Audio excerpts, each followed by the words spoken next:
How cool is that? Episode 7 of Jaguar Corner. And who am I here with? Hello, you're What's here going today with on? Luna. Oh, okay. Hi, who am I here with? Who's interviewing Who me am today? I here? Oh, okay. No one's Yes. asked me this. I'm Eduardo Cavazos. I don't think I've ever said that. So in case y'all didn't know, that's who I am. I'm the interviewer? Question mark. Yeah. But yeah, Luna, what are you running for? Well, hello. Nice to meet you, first of all. Thank you for having me on here. Oh, of And I course. am running for student body president. So it is for the whole school. It is not just focused on seniors, but rather the freshmen, sophomores, juniors, and of course, including the seniors and the class that I am in. Oh, okay. All right. I think we're just gonna get straight into the questions, and hopefully it's a good episode. You give some good answers. Thank you. And all right. So you're running for president, student body president, Yes. right? And so first of all, why president? Why, out of all the positions, why president? So I have had multiple leadership roles that I have participated in, right? I have been a leader over at powerlifting. I have been a leader managing multiple social media accounts at one time. I have been a sophomore representative, actually, and where I was able to lead a couple of industries, right?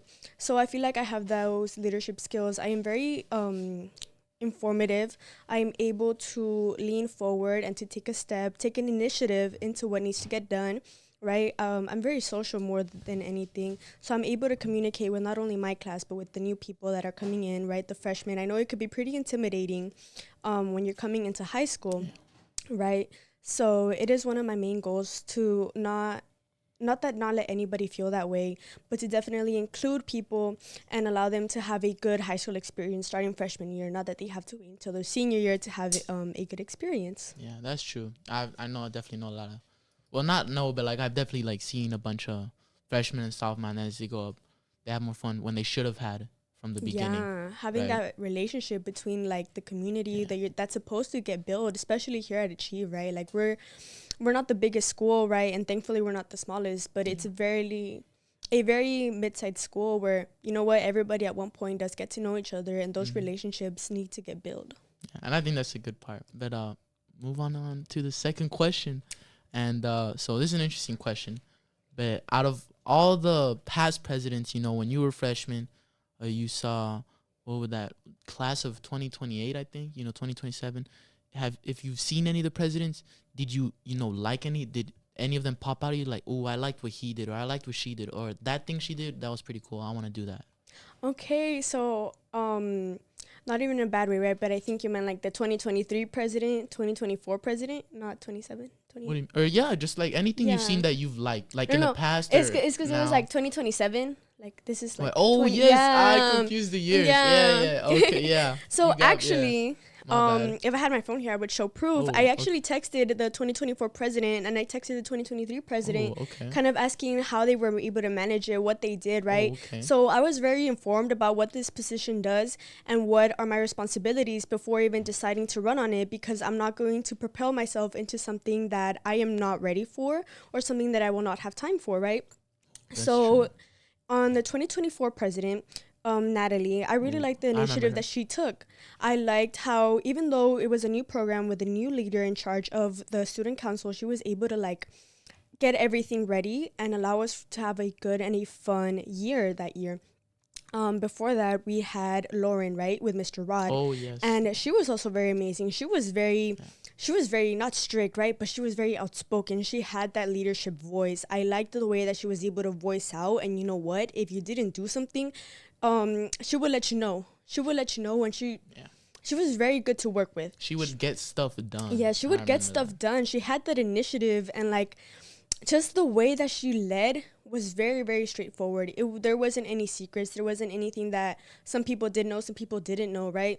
So I really admired her work. She was very outspoken. And I really liked that about her, because at that time I was a sophomore and I was still pretty good with her. I still had that relationship with her. So that is something that I really loved about her work ethic. And the one before, right, my freshman year, that's where I come in. where I wasn't informed of who was president. I didn't know that student council existed here at Achieve Early College. So that is something that I definitely want to change and make more of. And I know that it already happened, especially with all the posters that have been up and going, right? On Tuesday, the walls were flooded with posters. Oh yeah, So bunch of posters. because of that experience that I had my freshman year, where I wasn't aware of the activities that Achieve had, where I wasn't aware of what was going on until like a couple of days before, I want to change that around and allow for, freshmen to have that better. I don't know what your freshman experience was, right? With I this don't type of remember, thing. but Don't remember. I do remember voting, but I don't really remember a lot from freshman year. But I do remember, just voting, be like, oh, okay, I like her posters, vote. Yeah, and that's too, like, that's something. I just remember getting passed out candies. I never really got to meet who was voting for what. I never knew the people, their personalities, and that's something too that I've been like trying to work on. I've been going to different classrooms, different groups, whether it's in the library, right? Not interrupting anybody's work, or in the classrooms, meeting them firsthand, shaking their hand. And while that may seem formal, right, for high school, it's still something that I value because I know what it felt like being a freshman, being a sophomore that wasn't aware of who our student leaders were. Yeah, so you're like, I wish someone would have done that. And you're like, I Yeah. could do that now, right? Yeah, taking that Okay, initiative. Yeah. Do a cut here. But yeah, I think we're gonna go on to our third, almost final question. But so okay, and this kind of ties into the question I just asked. But if you do win, what are your plans? What do you really want to do? Like, what's gonna happen? What are the students gonna see? Okay, so I know you haven't been in the cafeteria often because I've been like going up and introducing myself and kind of to saying what I stand for. So the two main things that I stand for, right? This is aside from any projects, any plans, any activity days that we're going to be having, is definitely having that student network, right? Like being able to communicate with the whole school, not just one. And although that is very general and a lot of people are saying that, the second thing that's on my agenda per se is volunteer hours. So I work alongside with McAllen ISD, not their PTO, but with their stadium. So I have almost 100 hours of volunteer work coming from concession stands working through there. And that's an opportunity that I want to give over to the freshmen and the sophomores.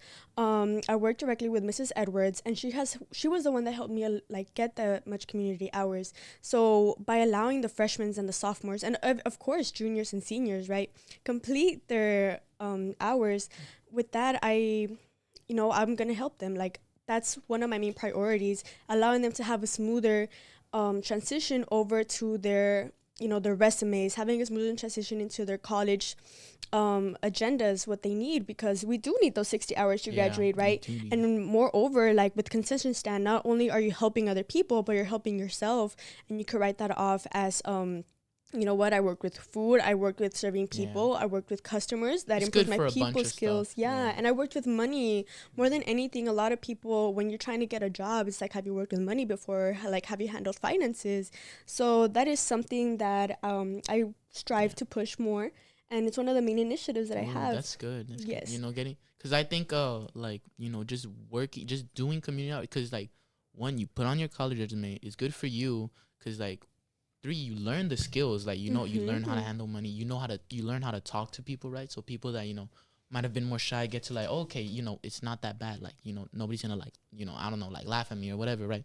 So you get to like learn and kind of like, oh, okay, this guy's chill. You get to meet more people, so it's just a bunch of good stuff, and that's a good thing that you're trying to do. And sorry for interrupting you, but moreover, like also working with volunteering, and especially in concession stand, you get to work with a lot of people, right? It's kind of like working as a cashier, helping them. So you also get to put into practice a lot of the emotional quotient that you learn, right? The SSMS. You get to learn how to regulate your feelings when there's rude customers. You get to learn how to make that talk, how to really communicate what you're selling. And it's not just something for sales, right? It's definitely something that you take internally, and you could take it as you want. This is true. All right. I think that was pretty good, and we're going to move on to the final question. And I think it's like, what is it, like a trend? I don't want to say like a trend, but like, what is it? Like, it's just going on throughout each of the episodes, if you've been keeping up. But who do you want to see on episode 8? And yeah. I think Nah, let me rephrase that. I know that I would love Ooh. to see Frida, right? I know that she has been very outspoken throughout the years, and I have seen her growth, right? Okay. Starting from freshman year to her junior year now, Oh, that she the junior. currently is in, Okay, right? okay. I have seen her growth. I have seen how much she carries herself with a positive Yeah. attitude. Okay. And you know what? She's very assertive, kind of like, okay, like, what are we doing? Yeah, Perfect, then this let's is go, true. Yeah. right? Like, what's plan A? What's plan B? Perfect. Doing all this. Yeah. Yeah, or Okay. you know what, if she has even an event or like a little social event, you know what, it's gonna be this day for this day. Like, oh, if anybody needs anything, this is going to be provided. This is still missing. So it's just something that I've always seen in her, and I would love to see All her right. I and might how know she her. responds. We might be able to get her on the podcast, but Really? yeah, and I think that'll be the podcast. You want to do the outro? The little red button. Yes, but before that, there's one thing that I want to say. Ooh. Is that if you want a 405 squat, if you want a 315 bench, vote for Luna. Well, Well, bye. That's the podcast. Thank you for coming on. Thank you. And, yeah. How cool is that? We might be able to get Frida Murillo.